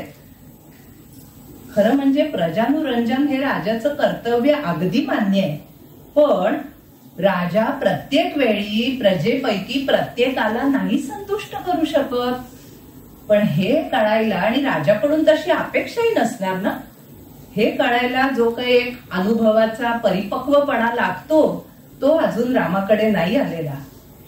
त्यात या निर्णयाच्या वेळेची परिस्थिती आपण बघितली आता. अगदी भावाकुल हळुवार अशा मनाच्या अवस्थेमध्ये अचानक हा वज्राघात झाला होता रामावर. त्यामुळे कदाचित रामाचं मन समतोल विचार करायला, सारासार विचार करायला त्या क्षणी सक्षमच राहिलं नसेल. पुढे त्यांनी हा जो आतताईपणाने निर्णय घेतला, म्हणजे काय, रामाच्या मनाचा लंब कसा एकदम दुसऱ्या टोकाला गेला आणि तिथेच थांबला मुळी. आणि हा खरंच आतताईपणा रामाच्या हातून झाला. पुढे जनकासारख्या अनुभवी आणि परिपक्व अशा राजांनी रामाच्या निर्णयाला आतताई असंच म्हटलेलं आहे. गंमत बघा, रामाने इतका तो न्यायी म्हणवणारा सत्यसंध, पण इथे त्यांनी सीतेला प्रजेच्या समोर आणलंच नाहीये. सीतेला तिची बाजू मांडायची काही संधीच दिलेली नाहीये. पूर्ण एकांगी एकतर्फी निर्णय घेऊन तो मोकळाच झाला मुळी. अर्थात हा निर्णय घेतला तो राजाच्या भूमिकेतल्या रामाने, पण त्याच्यातला सहृदय माणूस, हळवा प्रियकर, निष्ठावंत पती तो मात्र उन्मळून पडला. त्याच्या व्यक्तिमत्वाचे दोन तुकडे झाले जसे काही. राजा हा भाग जितका कर्तव्य कठोर होऊन आभाळाला पोचला, तितकाच माणूस, प्रियकर, पती हा भाग मात्र पार खाली कोसळला. आणि हे दुभंगलेलं व्यक्तिमत्व घेऊन रामाला पुढचं सगळं आयुष्य जगावं लागलं. राजा राम या क्षणी वरचढ ठरला, पण माणूस म्हणून रामाने स्वतःला कधीच माफ नाही केलं. जगातल्या कोणीही केली नसेल इतकी निंदा भवभूतीचा राम स्वतःचीच करतो. त्याच्या स्वतःच्या नजरेतूनच तो पार उतरलेला आहे. तो म्हणतो, पाळलेल्या महिलेला, त्या आश्रात जीवाला फसवून तिला एखाद्या खाटकाच्या ताब्यात द्यावं, तसं मी सीतेच्या बाबतीत वागतो आहे. मी आज चांडाळाहून चांडाळ झालो आहे. जुन्या समाज व्यवस्थेत चांडाळ या शब्दाला जी काही एक अत्यंत खालची जागा आहे ती लक्षात घेतली म्हणजे रामाच्या या म्हणण्याचं आश्चर्य वाटतं आपल्याला. मी इतका पापी झालो आहे की माझ्या स्पर्शाने सीता कलंकित होईल उलटी. मी केवळ माझंच जीर्ण उजाड केलेलं नाही, मी केवळ सीतेचा अपराध करत नाहीये, तर अग्नीला, वसिष्ठांना, अरुंधतीला, माझ्या माता पित्यांना, मित्रांना, सगळ्यांना मी फसवलंय. सगळ्यांचा घोर अपराध केलाय. त्यांचं कोणाचं नाव सुद्धा घ्यायची माझी लायकी राहिलेली नाहीये. असं म्हणून रामानी सहसा भारतीय परंपरेत कधीच न आढळणारी एक गोष्ट केली. ती म्हणजे भवभूतीचा राम सीतेच्या पाया पडलाय. सीता निजलेलीच आहे, पण राम तिच्या पाया पडतोय आणि सांगतोय की माझा हा शेवटचा तुला नमस्कार. दुसऱ्या अंकापासून भवभूतीची रामकथा रामायणापासून दूर दूर जायला लागली. हा आता दुसरा अंक उघडतो तो तब्बल 12 वर्षाचा काळ मध्ये गेल्यावर. आणि या अंकात दिसते ती पंचवटी. पंचवटीची वनदेवता वासंती आणि वाल्मिकींच्या आश्रमातून आलेली एक तापसी, एक विद्यार्थिनी आत्रेयी, या दोघींचा संवाद आहे. आणि त्या संवादातून आपल्याला बऱ्याच महत्वाच्या गोष्टी कळतात. एक म्हणजे कुठल्या तरी देवतेनी वाल्मिकींना 2 जुळी तान्ही बाळं आणून दिली होती. लव आणि कुश अशी त्यांची नावं. कोणाची कोण माहित नाही. आश्चर्य म्हणजे त्या दोघांना जन्मतः जृंभकास्त्र मिळालेली होती. म्हणजे तो धागा बघा कसा पुढे चाललाय. वाल्मिकींनी त्यांना लहानाचं मोठं केलं, त्यांचं उपनयनही केलं. म्हणजे बघा, उपनयन झालं म्हणजे मुलं साधारण आता 12 वर्षाची आहेत. दुसरं म्हणजे वाल्मिकींनी रामायण या महाकाव्याची रचना केलेली आहे. आत्रेयीशी बोलताना वासंतीला कळतं की लोकनिंदेमुळे रामाने सीतेचा त्याग केलाय, पण तिचं पुढे काय झालं हे कोणालाच माहित नाही, आपल्यालाही माहिती नाहीये. तिसरी गोष्ट, ऋष्यशृंगाचा यज्ञ पार पडला, 12 वर्ष झाली ना. आणि तिथल्या या सगळ्या मंडळींना जेव्हा सीता त्यागाची बातमी कळली तेव्हा त्यांनी निश्चय केला की सीता नसलेल्या अयोध्येत आम्हाला पायच नाही टाकायचा म्हणून. आणि म्हणून मग वसिष्ठ त्या सगळ्यांना घेऊन आता वाल्मिकींच्या आश्रमात राहायला आलेले आहेत. सीतेचा त्याग केल्याचं कळल्यावर वासंतीला अपार दुःख होतं, कारण ती तिची वनवासातली जीवाभावाची मैत्रीण होती. त्याच्याच बरोबर हेही कळतं की रामाने अश्वमेध यज्ञ सुरू केलाय आणि सीतेची हिरणमयी प्रतिमा शेजारी ठेवली आहे. वासंती म्हणते ते खरंय, वज्रादपी कठोराणी मृदूनी कुसुमादपी, लोकोत्तरांची मन कोणाला पूर्णपणे कळतात बरं. आणि ही पण गोष्ट की अश्वमेधाचा घोडा आता लक्ष्मणाचा मुलगा चंद्रकेतू याच्या आधिपत्याखाली सोडण्यात आलेला आहे. आणि सगळ्यात महत्वाची गोष्ट कळते ती अशी की शंभूक नावाचा एक शूद्र तप करतोय, त्यामुळे पुन्हा प्रजेच्या हितामध्ये बाधा येणार आहे. आणि म्हणून शंभूकाचा वध करण्यासाठी राम पंचवटीत येणार आहे. एवढ्या सगळ्या गोष्टी या संवादातून आपल्यापर्यंत पोहोचल्या. 12 वर्षाचा काळ भरून निघाला. रामायणात राम कधीच पंचवटीला परत येत नाही, पण भवभूतींनी त्याला मुद्दाम इथे पंचवटीत आणलंय काहीतरी विशेष प्रयोजनासाठी. खरं तर शंभूक हा जातीने शूद्र असेल, पण तो काही वाईट काम करत नाहीये, तपश्चर्याच करतोय. शूद्राने तप करणं ही गोष्ट त्या काळातल्या धर्मशास्त्राला मान्य नसली तरी अशा तपस्व्याचा वध करणं ही माणुसकीला सोडणारी गोष्ट नाही का, लांछनास्पद गोष्ट आहे.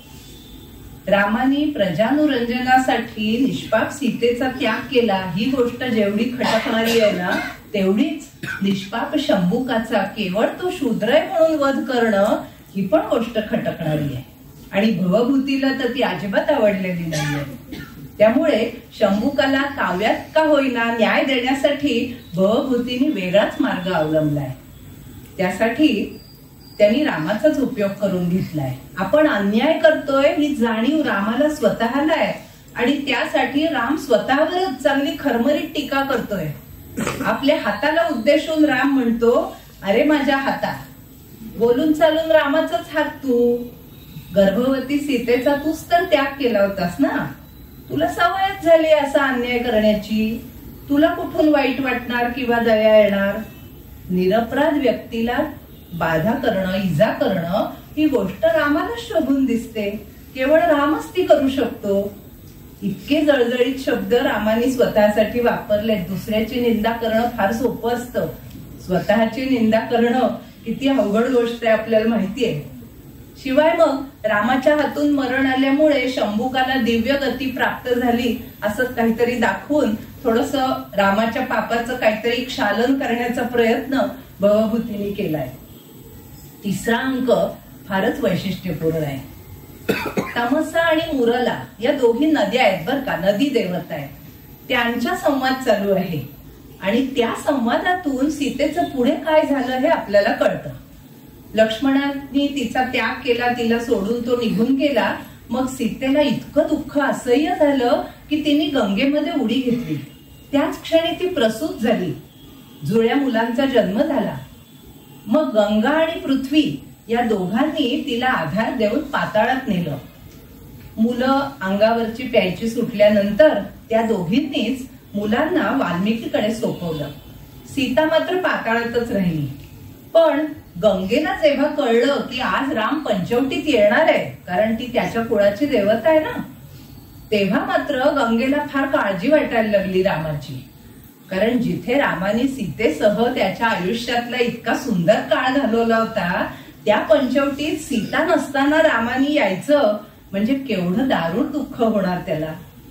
मग राम क्षणोक्षणी उरी फुटेल, त्याला सावरणार कसं आणि कोण? म्हणून गंगेनी काहीतरी निमित्त काढून या 2 नद्यांसह सीतेला पंचवटीत पाठवलंय आणि ती इतरांना अदृश्य राहील अशी पण सोय करून ठेवलेली आहे. म्हणजे सीता काही रामाला दिसणार नाहीये, आपल्याला दिसणार आहे. हेतू हा की रामाला मूर्छा वगैरे आली तर सीतेचा स्पर्श तो झाला की राम सावध होईल, फार काळजीचं कारण नाही. आता भवभूतीच्या भाषेतली कारुण्याची मूर्ती किंवा मूर्तिमंत विरह व्यथा अशी सीता आपल्या समोर येते. तिच्या मनामध्ये परित्यागाचं शल्य आहे आणि हे शल्य 12 वर्ष झाली तरी तसूभरही कमी नाही झालेलं. राम शंभुकाला शिक्षा करायला इथे आलाय हे कळल्याबरोबर असं का बरं, त्या राजाने अजून राजधर्म सोडलेला नाही हे नशीबच म्हणायचं.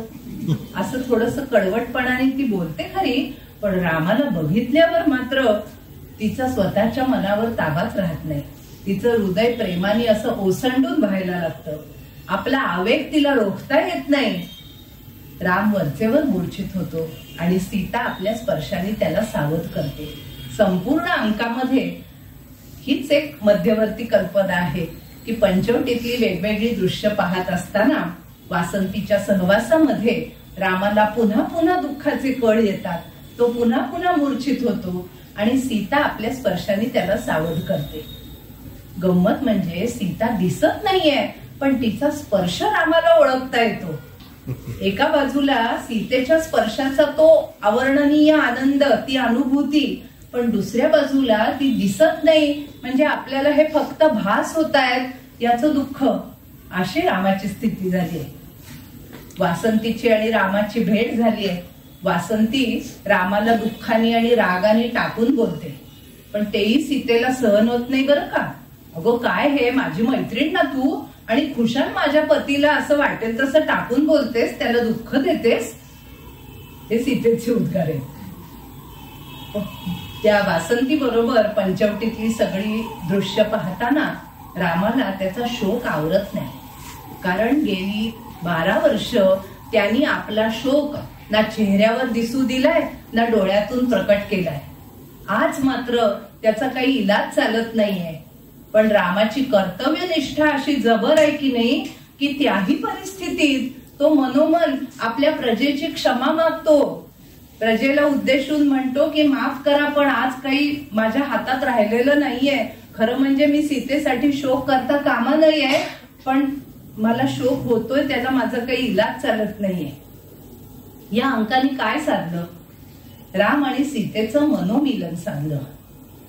काय आहे ना, प्रश्न रामाच्या प्रेमाचा नाहीये, ते सदैव स्थिर आहे, जसं आहे तसंच आहे. पण सीतेचं काय? खरं तर राम आणि सीता यांचं अद्वैत होतं, रामच म्हणला होता तसं. पण रामाच्या प्रेमावरती सीतेचा अगदी अतूट विश्वास होता. पण त्याला मात्र आता तडा गेलाय 12 वर्षामध्ये. कारण रामाच्या कर्तव्य बुद्धीचा तिला खरं म्हणजे आदर होता, कौतुक होतं, तेही आपण बघितलं. कदाचित रामाने तिला विश्वासात घेऊन सांगितलं असतं तर तिने सहधर्मचारिणी म्हणून रामाच्या या निर्णयाला साथ दिली असती. जर रामाच्या मनात आपल्याविषयी काही शंका नाहीये हे जर तिला माहीत झालं असतं तर जो काही वनवास तिच्या वाट्याला पुन्हा आला तो तिने शांतपणाने स्थिर चित्ताने सोसलाही असता. पण रामाने तसं नाही केलं.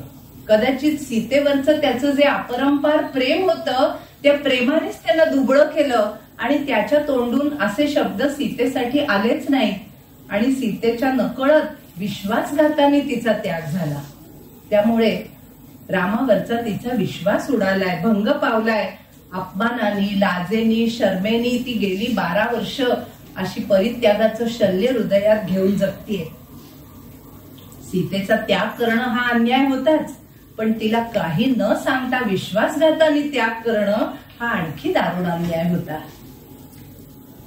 आता जरी समजा रामाने आणि प्रजेने केला तिचा स्वीकार, तरी तिच्या मनाला पडलेला हा तडा कसा सांगता येईल? पुनर्मिलन हा फक्त उपचार होईल बघ, नाही का? दोघांनी आपलं एकत्र राहायचं प्रजा म्हणते म्हणून. पण त्यांची मनं नसती परत सांगली गेली, परत ते एकरूपत्व आलं नसतं मनाला.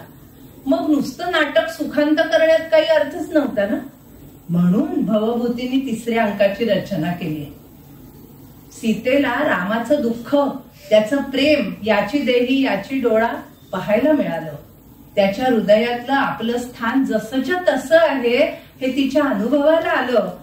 केवळ राजकर्तव्य म्हणून त्यांनी आपला त्याग केला हे तिला समजलं. आणि सरते शेवटी, म्हणजे इंग्लिशमध्ये चेरी ऑन द केक म्हणतात तसं, त्यांनी हिरण्मयी सीतेला आपल्या शेजारी बसवलं यज्ञात. हे कळल्यानंतर सीतेच्या मनातलं परित्यागाचं शल्य हळूहळू करत पार विरघळून गेलं. आणि हे या अंकाचं उद्दिष्ट आहे. एका बाजूला सीतेच्या मनातला सल नाहीसा झाला, दुरावा नाहीसा झाला, आणि तिचं मन पुढच्या पुनर्मिलनासाठी तयार झालं. आणि दुसरीकडे रामाला सीता कुठेतरी जिवंत असली पाहिजे अशी एक शक्यता त्याच्या मनाने घेतली त्या स्पर्शामुळे. आणि त्यामुळे रामाचंही मन पुढच्या पुनर्मिलनासाठी हळूहळू तयार झालं. शिवाय आणखी एक गोष्ट या 3ऱ्या अंकाने साधली, ती म्हणजे कोणी कधी केला नसेल असा करुण रसाचा परिपोष प्रेक्षकांना अगदी एकोर रसत करुण एव ही अनुभूती आणून देण्याचं भवभूतीचं स्वप्न त्यांनी या अंकामध्ये साकार केलं. आता राम सीतेचं मनोमिलन तर झालं ना, मग आपल्याला असं वाटेल पुढचं नाटक कशाला पाहिजे? इथेच नाही का सीतेला दृश्य स्वरूपात आणायचं आणि राम सीतेला एकत्र केलं की नाटक संपलं? पण तसं नाही होणार हो, कारण प्रजेनी आक्षेप घेतलाय म्हणून रामाने सीतेला टाकलंय. त्यामुळे रामाला कितीही वाटलं तरी प्रजेनी जर सीतेचा निखालसपणाने स्वीकार केला तर आणि तरच राम तिचा स्वीकार करणार, नाही का? हे घडवून आणण्यासाठी पुढच्या अंकांची रचना केलेली आहे. 4थ्या अंकात वाल्मिकीच्या आश्रमात वेळ होतोय का बराच? आटपत घेऊ का?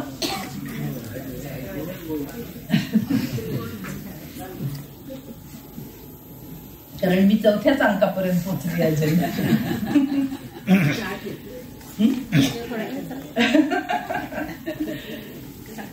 नाही, संपव. एक 5-10 मिनिटावरती चालेल ना? 4थ्या अंकात वाल्मिकीच्या आश्रमात जनक आणि कौसल्या यांच्या भेटीचा प्रसंग आहे, रामायणात नाही. जनकात तुम्ही कल्पना करून बघू शकता हो या प्रसंगाची, की जनकाच्या समोर उभं राहणं कौसल्याला किती अवघड गेलं असेल, किती अपराधी भावना असेल तिच्या मनामध्ये. आणि जनक सुद्धा सुरुवातीला बोलताना चांगलाच आखडूपणा दाखवतोय बरं का. त्या प्रजापालकाच्या मातेचं सगळं कुशल आहे ना असं तिरकसपणाने प्रश्न विचारतो तो. स्पष्टच इथे जनकाच्या मुखातून भवभूतीने रामाची चूक त्याच्या पदरात घातलेली आहे. एकतर सीतेला अग्निदिव्य करायला लावणं हीच रामाची पहिली चूक होती, आणि आता पुन्हा लोकांचं ऐकून तिचा त्याग रामाने केलाय. हा सीतेचा नाही, माझा सुद्धा अवमान आहे. अहो, लोकांचं काय, लोक दुष्टच असतात आणि ते राईचा पर्वत करतातच. त्यांचं ऐकून सीतेचा त्याग करण्यात रामाने उतावळेपणा केलाय, घाई केली आहे. तो तर इतका चिडतो जनक की एका क्षणी रामाला आणि प्रजेला शाप सुद्धा द्यायला निघतो. आणि ह्या जनकाचा संताप केवळ पिता म्हणून नाहीये, एक राजा म्हणून आहे, हे महत्वाचं आहे. मग या सगळ्या मंडळींची लवाशी भेट होते आश्रमामध्ये. त्याचं रूप, त्याचं दिसणं, त्याचा आवाज, त्याचं नम्र आस्थेवाईक वागणं, या सगळ्यामध्ये सगळ्यांना राम आणि सीतेचा भास अगदी स्पष्ट व्हायला लागतो. त्याच्या भेटीने ही सगळी वयस्कर मंडळी अगदी संतुष्ट होतात, आशेला पण लागतात. हेही कळतं की वाल्मिकींनी रामायण महाकाव्य लिहून पूर्ण केलंय. लवाला ते सगळं तोंडपाठ पण आहे बरं का. त्याच्या पुढचा भाग म्हणजे राज्याभिषेक आणि सीतात्यागापर्यंत रामायण पूर्ण झालंय, पण त्याचा पुढचा भाग वाल्मिकींनी रचलाय, पण तो अजून प्रकाशित नाही केलेला, प्रकाशन व्हायचे.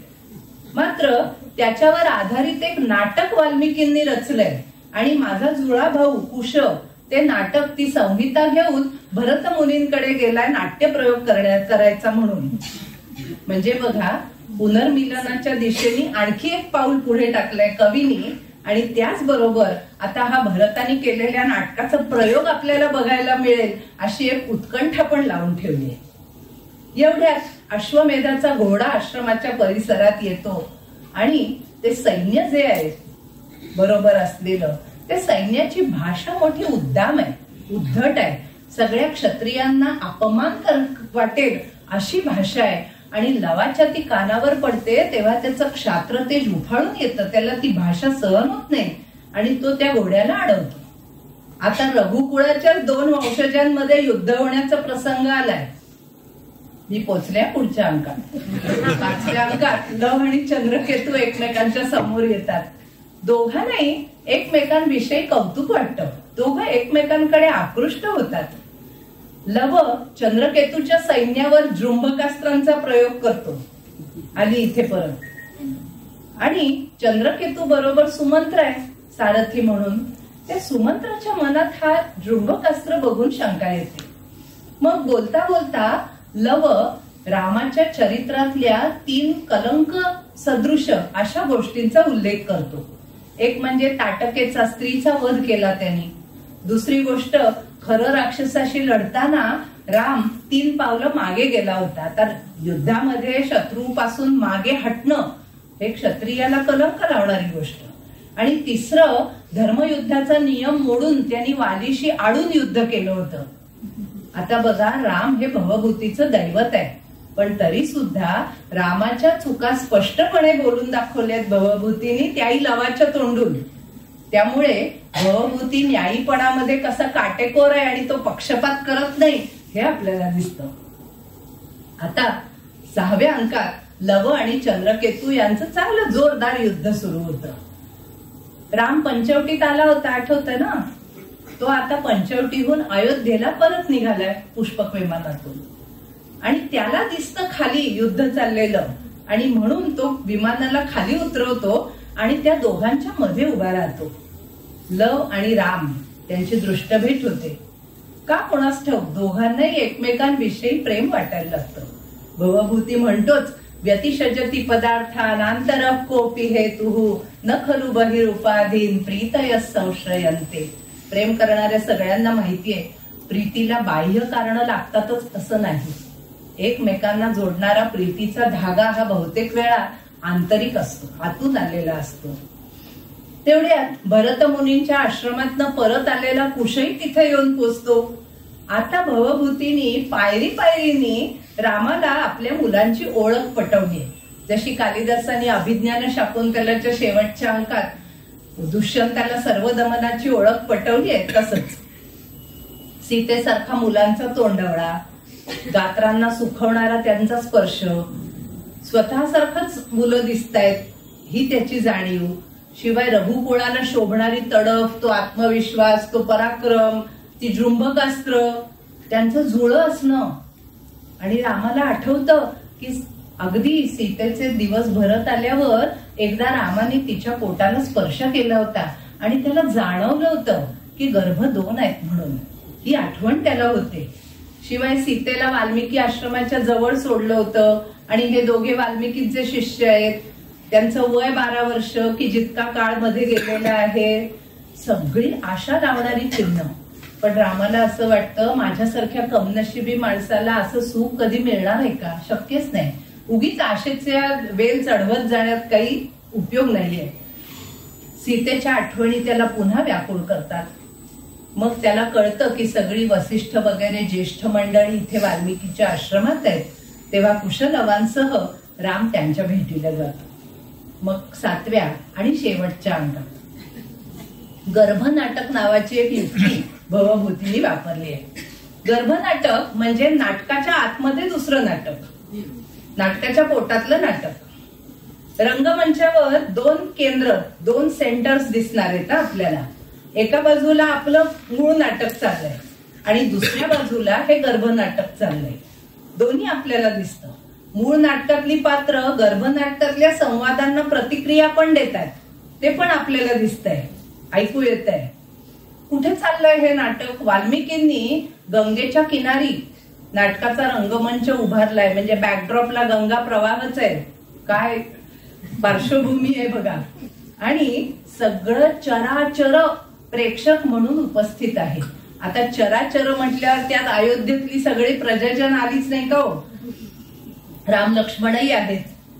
आणि राम म्हणतोच, वाल्मिकींनी लिहिलेलं नाटक आहे ना, त्यांच्यासारख्या साक्षात्कारी ऋषींची वाणी कालत्रयी अयथार्थ ठरत नसते, चुकीची ठरत नसते. कोणालाच त्यांच्या वाणीच्या सत्यतेबद्दल शंका घ्यायला जागा नसते.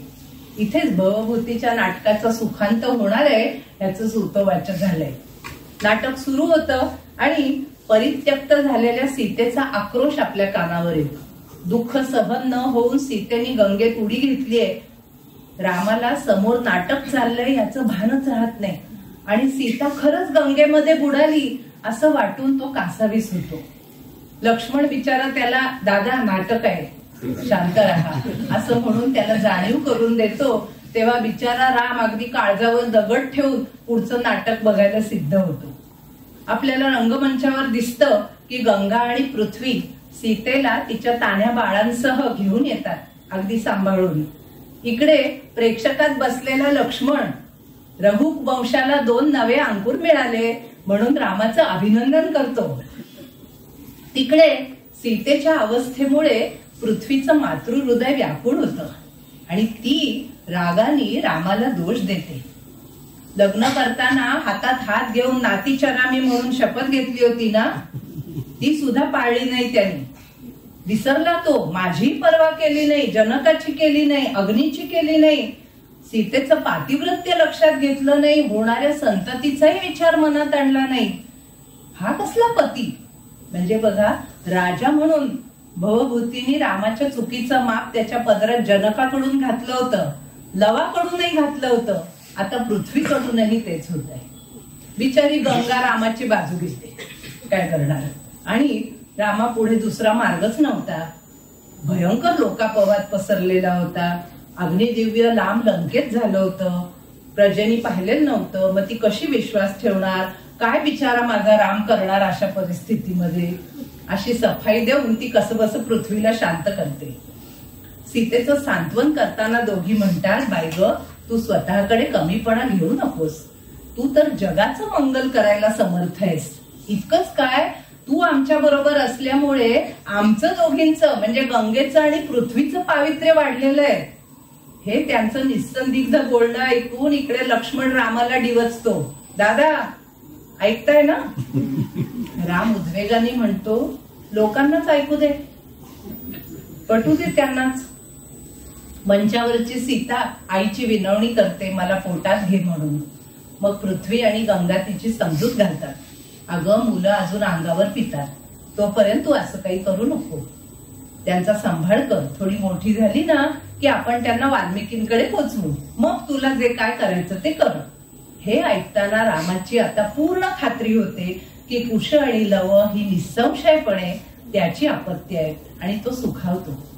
पण तिकडे मंचावरची सीता पृथ्वीसह पुन्हा पाताळात निघून जाते आणि आता आपण सीतेला कायमचे मुकलो म्हणून राम दुःखाने मूर्छित होतो. अगदी म्हणजे प्राण हा सर्वथा जाऊप आहे अशी रामाची अवस्था होते. ती अवस्था बघून लक्ष्मण वाल्मिकींना उद्देशून टाहू फोडतो. अहो मुने, धावा, वाचवा. हेच का तुमच्या काव्याचं सार?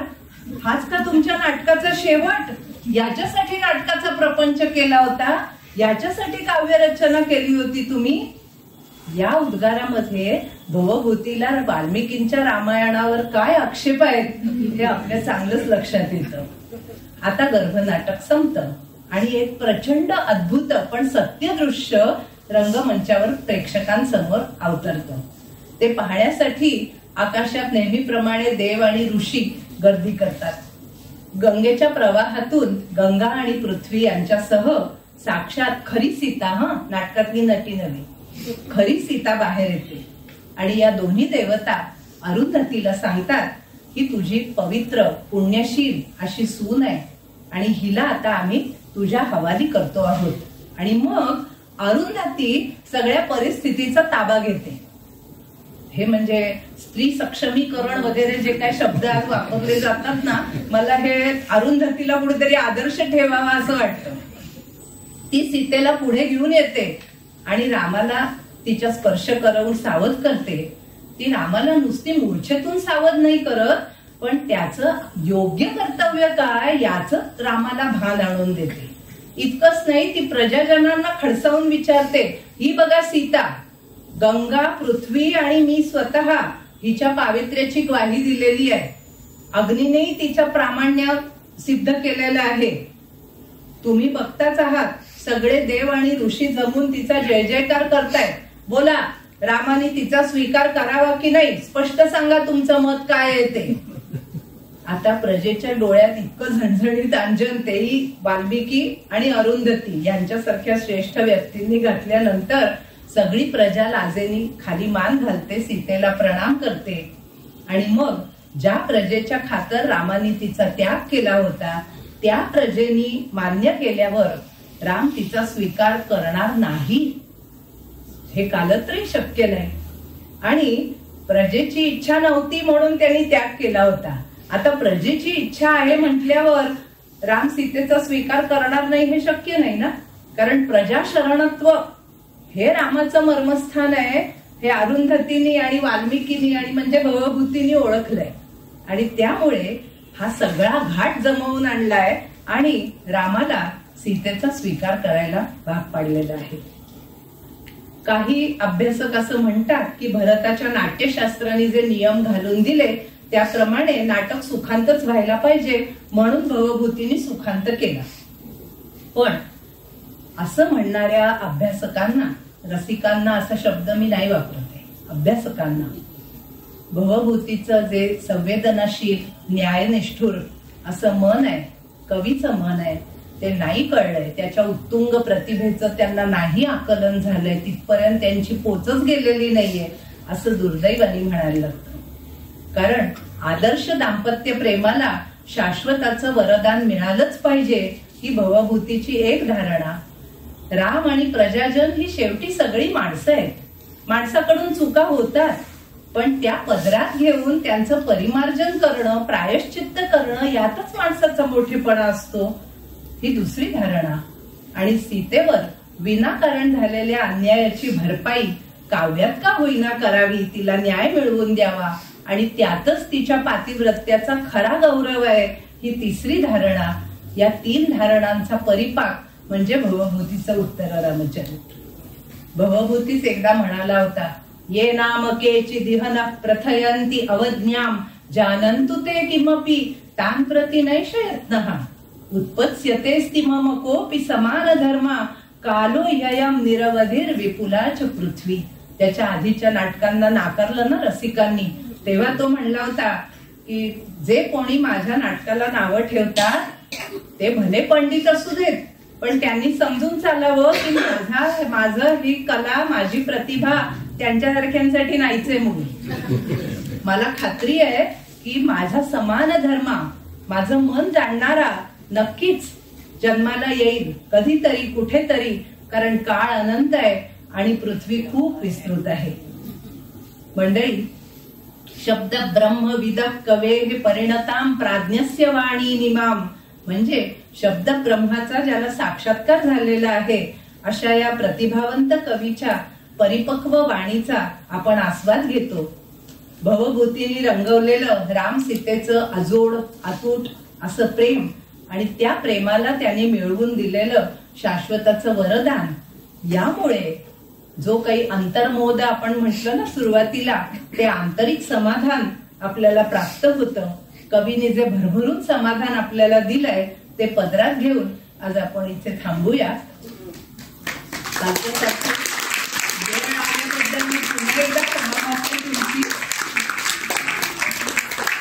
धन्यवाद.